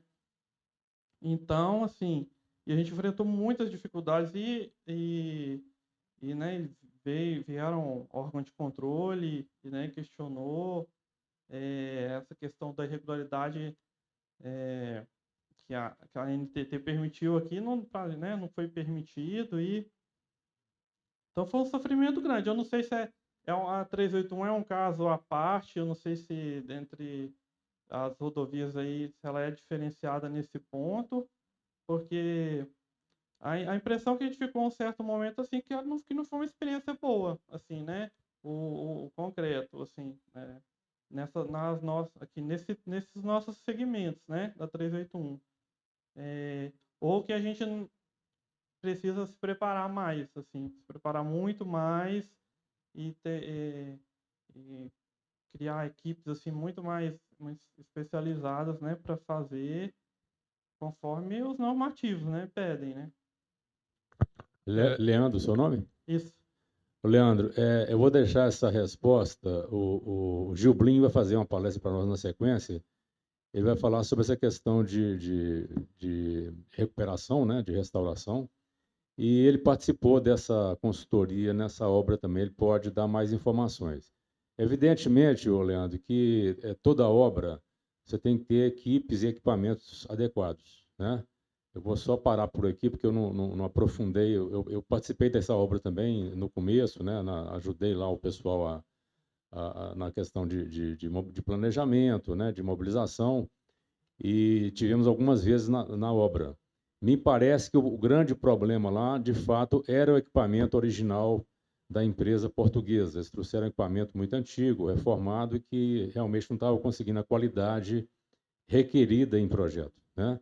Mas eu vou deixar para o Jublin complementar a resposta. Só Okay? complementando, Lincoln, nada é por acaso, e nada também você vai achar uma causa só. Tudo é um conjunto de ações. Então, se você não tiver um bom equipamento regulado, não adianta ter um bom equipamento se não tiver regulado, e você não tiver o fluxo do concreto do padrão perfeito, bem calibrado, bem desenvolvido, distância de transporte, quer dizer, então isso tudo faz parte. Então você não vai achar que o problema, você não vai achar um único problema. É a somatória de ações que você tem que tomar. Por isso que eu estou falando que a gente começou entendendo que no máximo nós temos que trabalhar no máximo a 30 quilômetros. Isso eu estou falando como o Luiz disse, no Mato Grosso são pistas duplas, simples, não tem curva, é um planão e pista dupla. Não estamos falando em serra, em nada, em pista dupla, trabalhando isolado, no máximo em 30 quilômetros, para você ter um conjunto de ações que você fique com maior domínio. Então, se você começa a perder o domínio de cada pequena ponta, o resultado vai ser uma tristeza. Aí vai ser um fracasso e vai refletir no reflexo da solução de pavimento rígido. Ok, gente, vamos parar por aqui e passar para o segundo momento aqui, mais duas palestras. Muito obrigado. Obrigado mais uma vez ao senhor Eugênio Carlos Torres, à senhora Valéria Faria e também ao senhor Lincoln Raidan, que voltará ao final para mediar a última rodada de debates. Convidamos ao palco o senhor Carlos Roberto Gilblin e o senhor Lincoln Raidan para mediar os trabalhos desse nosso último debate. Eu vou abrir aqui para aquecer. Acho que tem muita pergunta para ser feita aí, porque essa parte técnica é muito interessante, né? Só perguntar ao Gilblin e a Janice, aquele trecho de preenchimento no perfil longitudinal, né? Você tinha alguns trechos de preenchimento. Qual que era o material que vocês usavam ali para o preenchimento do perfil longitudinal? Foi feito com reciclagem do acostamento existente, adição de brita, dá para fazer o nivelamento com cimento. Tá? Então é um BGTC, alguma coisa parecida com uma bica corrida, mas tudo organizado, com estudo de faixas, né? E é um controle, como o iTopping, ele é uma obra em movimento, isto é, o projeto, ele também está em movimento, fazendo a obra, você vai tendo danos no pavimento, você não consegue fazer um projeto final geométrico e licitar, e daí 2 anos depois fazer a obra, quer dizer, não tem nada que ver uma coisa com a outra. Então foi uma discussão bastante grande com a Consol, né?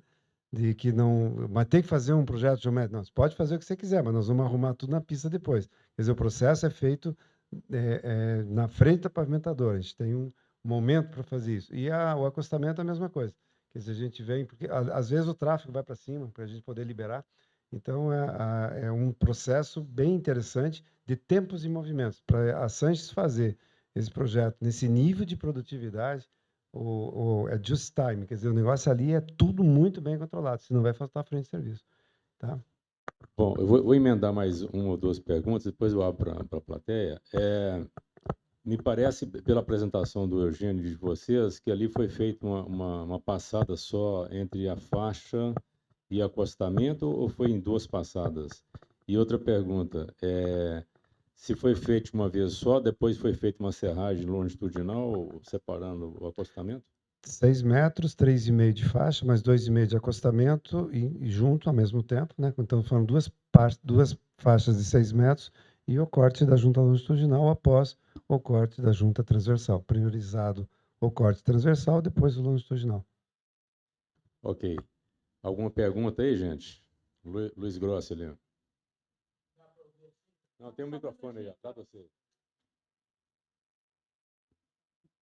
Caro Jublin, quanto tempo, hein, rapaz? Tivemos aí na 381 aí, várias batalhas lá. Eu fiquei 6 anos lá na 101 também, né? Mas uma coisa que já me bate na cabeça, que eu já gostaria de ter discutido antes, a questão de recuperação de trinca transversal nas proximidades da junta transversal. Normalmente se dá por atrás de serragem ou por desalinhamento de barra, né? Muito menos por retração hidráulica do concreto. E eu sei que tem duas hipóteses, né? Você apresentou uma aí, e eu penso no seguinte como projetista: se eu projeto um padrão de placa que eu acho ótimo, por exemplo, de 5 metros, tá? Na hora de eu fazer a recuperação parcial, eu creio que a maior coerência é você recuperar a condição monolítica da placa original, dos 5 metros. Então, eu queria saber a sua opinião seguinte: ao invés de, na recuperação parcial, você colocar barra de transferência na parede do reparo, que ali você está criando uma placa isolada, cujo comprimento vai ser a largura da faixa, vamos supor 3,60 por 1, cuja correlação comprimento-largura não é ideal. É claro que isso, se você usar a armadura de retração, combate. Mas não é mais coerente você usar na parede do reparo barra de ligação, que com isso você recupera o quê? A condição monolítica da sua placa original de 5 metros. Ela volta a ter os 5 metros dela. Tá? Eu acho eu sei que existem duas hipóteses, mas eu sempre optei por barra de ligação por ser mais coerente com o projeto, que eu nunca projetaria uma placa, por exemplo, de 3,60 por 1. Primeiro, a gente tem feito a literatura americana coloca 1,80 m. Aí, para fazer economia, né, como todo bom brasileiro, a gente começou a fazer placa com 1 metro e daí não deu certo. Aí nós começamos a 1,20 m e 1,5 m. A partir do momento que nós começamos a fazer com 1,5 m, nós começamos a ter bons resultados. Bons, não é sem dúvida nenhuma, mas nós colocamos a tela estrutural também. Estrutural e a de retração. Nós colocamos duas camadas de tela, tá? E a placa remanescente, ela fica daí de um tamanho até que não... ela até menorzinha vai durar mais. Então, o problema era a placa de 1,5 m. Só que esse 1,5 m é no mínimo. A fissura, às vezes, está 1 metro, 1,80 m, 2 metros. Então, às vezes, a gente não tem placas tão pequenininhas, mas placas um pouquinho maiores em função... A gente chega muito a 1,80 m do americano, que é uma experiência... Eu vi muita coisa, muito reparo lá nos Estados Unidos feito assim, e a gente tem muita experiência. Nós estamos fazendo isso há mais de 20 anos. Há mais de 20 anos que eu estou fazendo esse reparo, com, assim, resultado muito bom. Não é um ponto que me preocupa, Luiz, apesar de você estar correto, de razão. Agora, eu já vi alguns colegas, talvez eu vi o resultado, eu não vi como é que fizeram, tá? Mas eu vi o resultado de algumas metodologias um pouco diferentes dessas que eu apresentei, sem resultado ruim. tá? Então, não é que eu esteja julgando ou criticando os colegas, é que eu não vi como eles fizeram, mas fizeram diferente e não deu certo. Esses que a gente tem proposto, né, e vocês viram aquele elogio que o Luiz Eduardo falou, Luiz Guilherme, perdoe, falou da 408, que a Torque executou lá em Pernambuco? Aquela obra que ele falou da década, lá foi construída em 64. Quando eu cheguei lá, e o Marcílio estava junto comigo, o Marcílio estava estudando flexível e eu rígido, eles queriam demolir, o DENIT queria demolir todo o pavimento velho e fazer novo. Eu corri a obra e falei, negativo, esse cara aqui ainda tem muito, muito sangue para dar. Eu não deixei quebrar as placas, fizemos um plano de restauração, com todas essas técnicas utilizando lá, e pasmem, eu fiquei feliz da vida. Isso foi em 2014, foi próximo da Copa. Fiquei muito feliz. 8 anos depois, o Luiz passou lá agora essa semana e elogiou. E eu nunca mais voltei lá. Então, são técnicas que a gente usa e está aí o resultado. Quer dizer, se tivesse muito pau, eles tivessem muito problema, davam pau na gente aí, né? Eu já vi as duas hipóteses executadas e bem. Eu acho que a questão até é pior quando repara no meio da placa, porque aí você cria 3 plaquetas, né? E mais 2 condições de selagem. Tá bom? Mas só para Mas você é isso ficar, aí, para na minha cabeça há muito tempo para você ficar tranquilo, a maioria absoluta manda quebrar a placa inteira, tá? Quando não tem problema de dinheiro ali, que eu vejo que o patrão está com a grana no bolso, eu digo, meu amigo, Não, isso aqui principalmente vai quebrar a reparo. placa inteira e acabou. Não vamos entrar. regra é Eu, clara, no que eu o Arnaldo começo a diz, jogar né? responsabilidade para o meu ombro, tá? É indevida. Concorda? Agora, quando eu vejo a situação da obra, às vezes o local também, às vezes nós estamos discutindo a faixa leve, às vezes é o acostamento, entendeu? Quer dizer, se eu fugir da faixa de tráfego, eu já tenho um ganho excepcional para esse reparo. Então, a gente usa muito isso, tá, Luiz? Mas eu nunca deixo de pensar isso que você falou. No Nunca. meio de placa, por exemplo, normalmente dá mais de 2/3 da área, você tem que Aí arrebentar quebra a mesmo. placa inteira. Agora, outra coisa que eu queria comentar com você é que eu fiquei estarrecido, igual você também, quando você falou aí nessa questão da sobreposição da barra de ligação. Eu fiquei estarrecido na obra, isso porque eu tive a oportunidade na 101, de alguns lotes lá, eu fiz uns 2 lá para projeto executivo, seguindo aqueles padrões de ABCP e tudo, e a planta de detalhamento de juntas, ela é clara, ela mostra lá a distribuição das barras de transferência e ligação, e mostrando a distância regulamentar mínima que uma barra de ligação tem que ter da junta transversal. É no mínimo igual a metade do comprimento dela, porque aí ela nunca vai sobrepor. As barras de transferência também têm que obedecer a um mínimo da junta transversal de 15 centímetros, senão ela pode romper a junta. E a gente vê esse detalhe em projeto e não se segue no campo, você não vê uma cópia de um projeto daquele determinado local que está ali, para o cara seguir. Nós tivemos essa oportunidade de ver também isso na 381. Ele tem projeto, e a própria BCP no ET13 tem essas distâncias regulamentares. Tá? Então, é a questão de falta de fiscalização e de não seguimento do projeto, e porque você não vê o engenheiro da obra nem o encarregado lá com a cópia do projeto naquele local, parece que é isso. 2 coisas. Primeiro é que essa obra que eu vi era de 70 quilômetros, e eu fui fazer a vistoria nos 70 quilômetros, eu e meu filho, um esquema bem andando, uma semana andando, tá? Eu me divirto muito. Eu conheço, estou conhecendo, ótimo tô isso, conhecendo eu o também já fiz Brasil muito. fazendo um belo de um exercício físico, né? Estou continuando gordo desse jeito, com 63 anos, né? E ainda os caras pagam, Luiz. O cara ainda me paga no final do mês. Então veja que maravilha, né? Mas vamos lá. Nessa obra a gente começou do primeiro lote para o segundo lote, tá? Aí a gente fez exatamente a vistoria. No primeiro lote, a gente via muito disso. Acho que alguém percebeu que estava fazendo errado, que no segundo lote ficou tudo legal.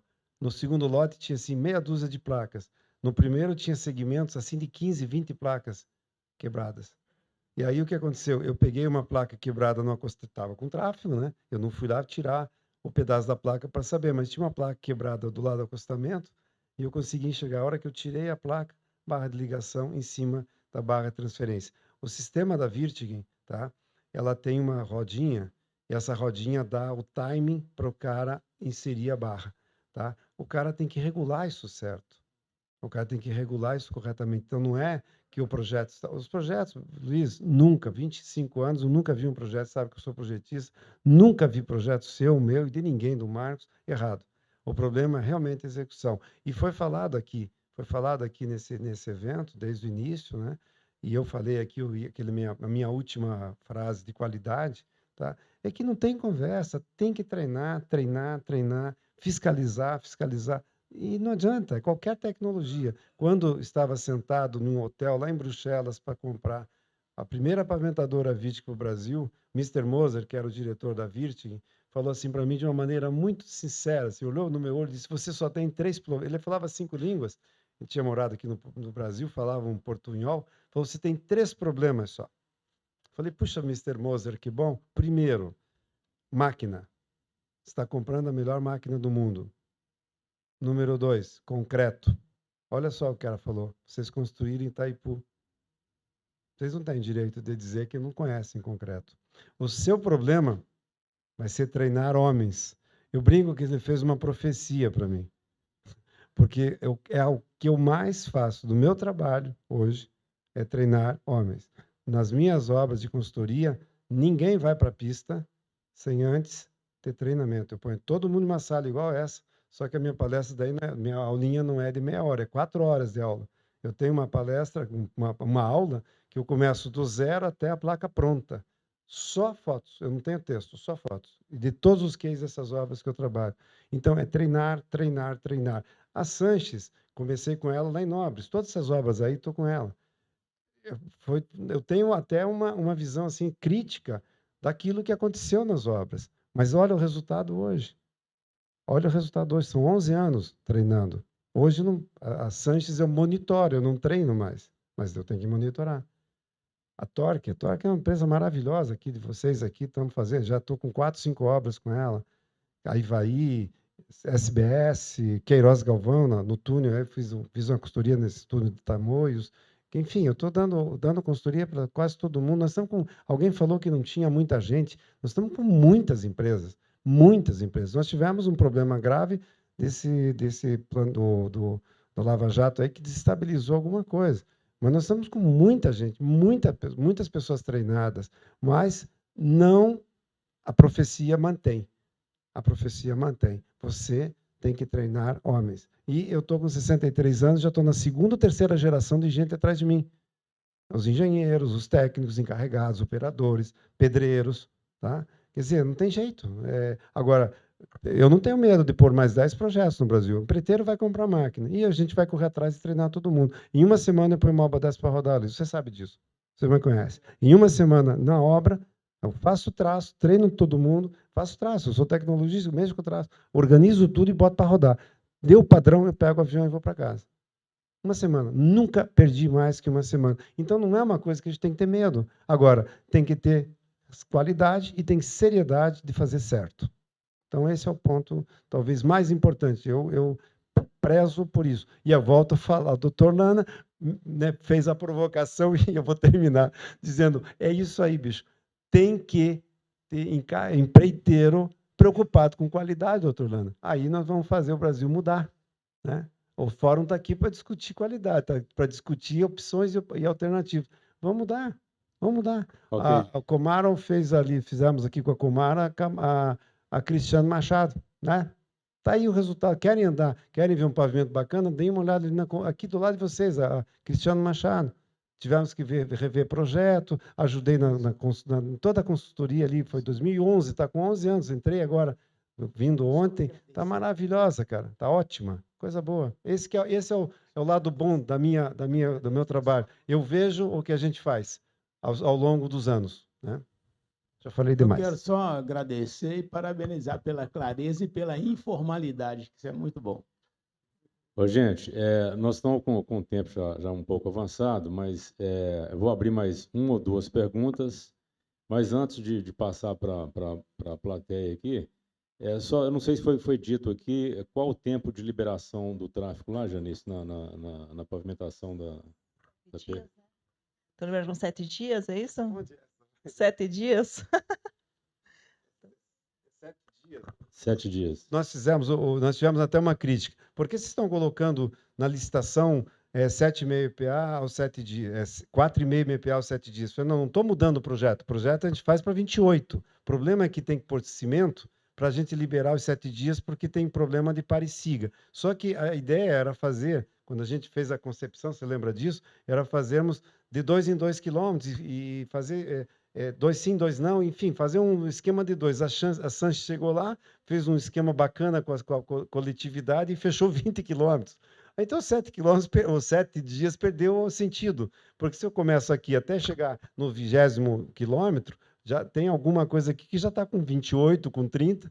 O problema é só os últimos 7 dias, né, do último dia. Daí o que eles fazem? Eles interrompem o tráfego para cá. Quer dizer, eles não precisam jogar o tráfego nesses 7 dias e faz uma abertura lateral, né, uma rampinha lateral. Quer dizer, então, isso também é uma coisa, tá, que perde um pouco o sentido, mas nós temos que tomar cuidado na licitação. Outra coisa que eu vou fazer um elogio à indústria de cimento. Quer dizer, o CP2F40 é brincadeira, né? É brincadeira. Quer dizer, pô, 4,5 MPA os 7 dias com esse cimento é com a mão amarrada nas costas, né? E aí, Janice, eu queria aproveitar aqui a sua presença.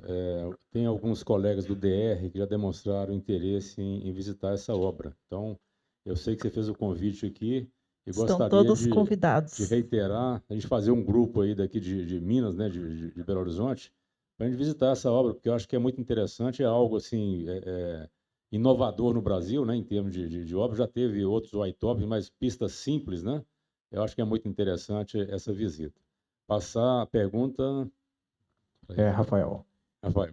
Boa tarde, parabéns pela apresentação, Jublin, Janice. Mais uma pergunta em relação às licitações e como tem evoluído, principalmente a questão de junta, né, que foi falado. Jublin, sensacional sua abertura quando você falou sobre a necessidade de ter a clareza da importância da manutenção ao longo da vida útil do pavimento, né? Isso, tanto para o pavimento flexível, para o rígido, é algo que...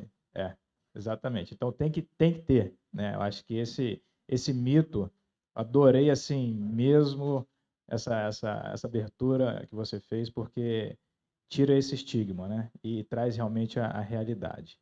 Mas minha pergunta é mais em relação à vida dos pavimentos. Ele depende usualmente de detalhes, e detalhes pequenos. E um deles, eu acredito que seja a questão da junta e do material que se usa, né? Foi falado aí em relação... Tem materiais que podem durar 1 ano, 2 anos, 3 anos, 10 anos. O que se licita hoje, olhando aí essa vida útil maior, né? Pô, falou de vai fazer o projeto para 20? Não, vamos fazer 40 anos. Já se projeta com selantes, com materiais que tenham realmente maior performance? A gente não chegou a especificar nesse nível de detalhe na licitação, mas eu gostei e a gente vai colocar no próximo edital que a junta tem que ter, no mínimo, tanto tempo de durabilidade, né? Passar agora para o Jublin falar aqui. Não, gostei da ideia. Próximo edital de RDC do White-Top já vai lá com o prazo mínimo. Meu Deus, eu não falei isso. Veja só. Eu conheço um aditivo, um selante que dura 20 anos. Conheço alguns que duram 10. Conheço alguns que duram 6. E alguns que duram 1. Eu não posso, no meu projeto, colocar, eu quero o selante tal. Então, mas eu também não quero que ponham porcaria. Então, eu coloco um determinado selante e põe assim, ou similar. Sim. Coloca o mínimo de tempo. Quer dizer, ou similar. Na verdade, é mais por performance, não colocar nome, mas eu acho complicado colocar prazo, porque aí você está limitando, você também está limitando. Eu acho que nós temos que tomar cuidado, é jurídico. Nós tivemos um pedido de impugnação para cancelar o edital de um empreiteiro, coisa séria. Vencemos. Então, nós tivemos... Não tinha nada a ver com a junta, mas teve que ver com a gente. E nós ganhamos, e a obra está pronta quase. Então, a gente tem que tomar muito cuidado. Eu sou ex-empreiteiro, eu conheço bem essa confusão. Tem que tomar cuidado. Eu acho que é complicado você limitar as coisas. Por exemplo, nós temos pavimentadora com DBA e sem DBA. Nós temos pavimentadoras que faziam de um jeito e de outra. Quer dizer, se eu começar a pôr no projeto, eu quero pavimentadora Virting com DBA, Eu já matei alguns Entende, sim. licitantes, Mas né? eu acho que é assim, ó, eu não preciso pedir acervo disso. Eu só quero que seja colocado esse material. Esse a gente pode pôr no termo de referência, né? Não como critério de A habilitação. chefa manda. Não, já está lá. O próximo já vai sair assim. Legal. Marco. Ô, Jublin, é uma pergunta que a gente tem importante para nós aqui de Minas Gerais, de Belo Horizonte principalmente. A MG10, ela tem um pavimento até o entroncamento com a MG424, ela tem um pavimento de 45 anos. Ela tem duas faixas de 45 anos e uma faixa de 10 anos, né, Lincoln? É 14, não, é 16 anos já. A terceira faixa tem 16 anos. E está precisando restaurar. Como restaurar um pavimento de concreto 45 anos? Porque ele tá bem estourado, não está, Lincoln?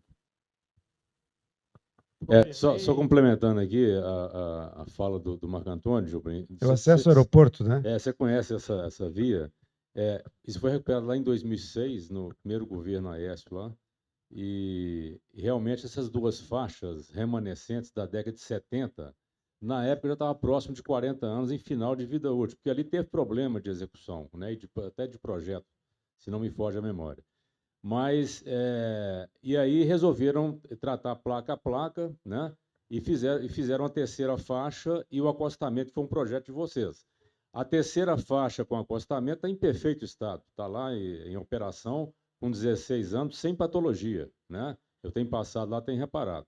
As duas faixas remanescentes, que lá em 2006 já tinha próximo de 40 anos, está com muito problema e vai ter que restaurar. Nós pedimos um termo de referência para o Marcílio, né? Mas antes de falar sobre o termo de referência, eu gostaria de ver a opinião do Jublin. Obrigado, viu? Uma boa pergunta. Vou resolver o plano de Belo Horizonte agora, deixa com Belo Horizonte, né? Eu ando ali direto, né? Eu venho muito a Belo Horizonte e eu tenho essa via como um exemplo de texturização longitudinal e transversal. Né? Se você quiser saber qual é a diferença entre fazer a texturização longitudinal e transversal, é só você andar nas pistas velhas, você vai ver o barulho de uma texturização longitudinal. Quando você entra para a faixa da esquerda, que é a nova, que não teve interferência de microfresagem, você vê o barulho da transversal. Eu não sei se alguém disse que eu vou mudar isso, eu não quero mudar assim por decreto. Eu quero mudar isso mesmo, desde a década de 90, eu já vi na Alemanha isso, e nos Estados Unidos. E por que eu posso fazer a texturização longitudinal e não posso fazer já? Por que eu posso fazer a microfresagem no sentido longitudinal e todo mundo gosta? Porque eu já não posso fazer, então, a texturização longitudinal e daí todo mundo vai gostar mesmo, porque vai parar o barulho aquele brrrando da texturização transversal. Isso é só para explicar que essa via eu conheço bem. Agora, o estado dela, em termos de estrutural, ela está vencida. É óbvio, ninguém precisa ter dúvida sobre isso. É um pavimento com 50 anos, que é um senhor de muito bom respeito. O que tem que ver? Fazer custo e benefício, verificar se ainda tem condições de aproveitar placas, porque senão se teria que quebrar todas. Então, quebrar todas é restauração, é reconstrução. Então, para você ter uma visão de restauração, tem que fazer uma vistoria para verificar o que está lá ainda presta. Quer dizer, se eu tiver 5, 10, 15, 20, se eu tiver 50% de placas ainda em condições de uso, pode ser que valha a pena. Agora, se tiver 5%, 10% de placa em condições de uso e o resto está tudo complicado, é reconstrução. Qual reconstrução? Agora tem que pensar. Vai removendo por faixa e vai fazendo placas de concreto faixa por faixa. Vai incomodar o tráfego. Nós estamos incomodando lá em Palmas e o pessoal passa do nosso lado e bate palma. Nós estamos fazendo um projeto agora, não sei se vocês estão sabendo, está licitado um projeto em Brasília, o iTopping da via. Quem conhece Brasília bem aqui sabe do que eu vou falar. Tem um projeto de 12 mais 12 quilômetros na via estrutural. A via estrutural fica ali na cidade dos automóveis, que passa, que eles, inclusive de manhã e de noite, eles mudam o tráfego e colocam o tráfego no mesmo sentido, para o mesmo lado, né? Das duas pistas. Tem um iTopping que vai ser feito lá com Virtig, com pavimentador SP 850, tá? Vamos incomodar o tráfego. Então, a solução para essa via de vocês é ou tem opção de fazer reparo pontual, como eu mostrei, ou vai ter que fazer uma restauração e que Deus ajude que faça em concreto, né? Para durar mais 40 anos. Não, essa restauração pode ser por overlay? Overlay? Overlay de concreto? Até pode, mas aí você vai ter problema com a faixa da esquerda. Vai ter que fazer overlay em 100% da área. Ok, mas assim, intuitivamente, Gilberto, Pode, claro. No termo de referência que o Marcílio fez, a gente, evidentemente, que é intuitivo, assim, né? A gente acha que ainda assim seria a melhor alternativa, seria fazer um overlay, mesmo usando a faixa da esquerda que está boa, uma faixa e um acostamento, como uma subbase, né?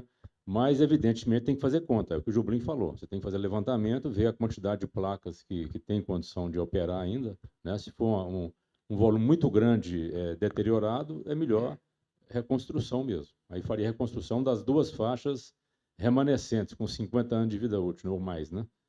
Então, seria isso. Você já tem 33%, são 3 faixas ali? São 3 faixas. Você e tem mais... 33% que está bom, seu problema é 2/3 só, porque você vai fazer a obra inteira, se o teu problema é só 2/3.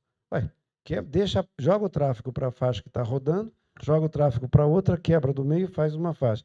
Em um mês, você já pode liberar o tráfego em 2 faixas. Depois faz a terceira, é mais barato que fazer overlay. Isso tem que estudar, não viu, tem Marco? dúvida. Viu, Marco? Ok? Já dei a solução técnica. Se der certo, alguém tem que anotar aí que eu quero cobrar royalties, tá? Que eu já dei a solução. Agora, se não der certo, né, Paulo? Paciência, mas eu já dei a solução. É mais óbvio. Tem que fazer conta. Essa rodovia, em 2006, quando foi feito o projeto da terceira faixa, quando foi feito o projeto dessa terceira faixa, a pista da direita, que é menos trafegada, ela estava com 96% das placas sem defeito. Sem defeito nenhum, nem esbocinamento, nem nada. E na de sentido contrário, que é carregada, estava com 60% das placas sem defeito. Então, quer dizer, em 2006 ela tinha 40 anos. É questão de estudar e ver a alternativa melhor. Realmente eu não sei. Ok. Gente, nós estamos já no final do nosso tempo. O Jublin está com um voo marcado. Você está Eu esquecendo, estou né, preocupado Jublin? que eu estou olhando o relógio aqui. Então, nós vamos encerrar por aqui, agradecendo.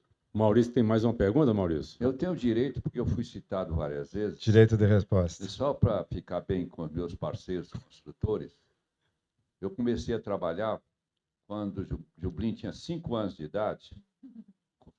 Fui contratado por uma construtora e a missão foi o seguinte: Maurício, você está sendo contratado, pois com 20 anos de idade me tornei carregado de pavimentação para cuidar da qualidade. Eu senti e isso. A doutora Janice deu um testemunho aqui. A Consol foi chamada para poder ser parceira da Sans Tripolone em busca da qualidade. Por isso que você está lá com a gente. Muito obrigado. Ok, gente. Foi com muito carinho, tá? Vou agradecer muito aí a presença de todos, né, os palestrantes, aos patrocinadores, a FIEM, que nos acolheu com muito carinho aqui na sua casa mais uma vez, e desejar a todos aí um bom final de tarde e de semana. E vamos continuar conversando sobre pavimento de concreto. Nós temos muita coisa para fazer aqui em Minas. Muito obrigado, boa tarde. O SNIC e a BCP agradecem a todos pela presença. Obrigado, boa tarde e um excelente fim de semana.